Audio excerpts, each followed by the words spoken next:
麥克風的部分，它這邊的話一樣會有兩個指示燈。那如果你今天想要做降噪的話，電源鍵就是按2下，好，那它就會啟動降噪的功能。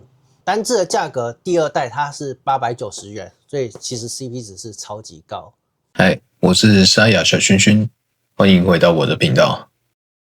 這次的話是 DJI Mic 2，那 Mic 2的話，它總共有出單支的發射器，以及手機版的雙支的發射器的組合，還有這種是最基本款的，就是2支麥克風加上一個接收器的組合。但是這種組合的話，它才會附上這邊多色的替換片，可以做搭配你的拍攝的衣服穿搭。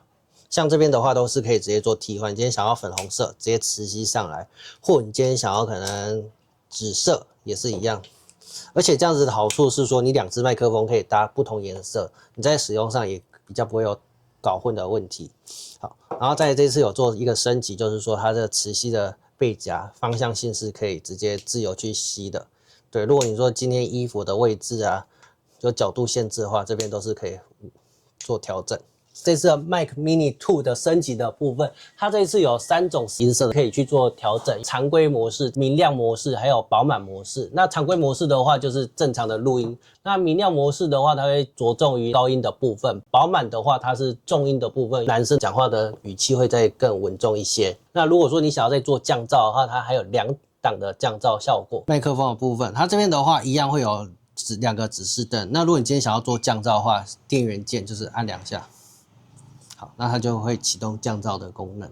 如果你今天是用藍牙的方式去連線的話，藍牙的方式它就沒有剛剛的3種模式的去做選擇切換。如果你今天是用手機的接收器的話 ，Type-C 直接接上去之後，你旁邊一樣有一個 Type-C 可以保留你充電的部分。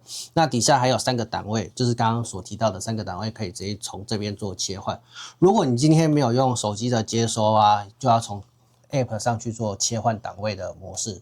先講這2款啊，這2款的話就是接收器的差別。一款的話是手機版的接收，像這種手機版的接收，然後這個的話就是手機也可以裝，或者是說你有微單啊、運動相機也都可以裝。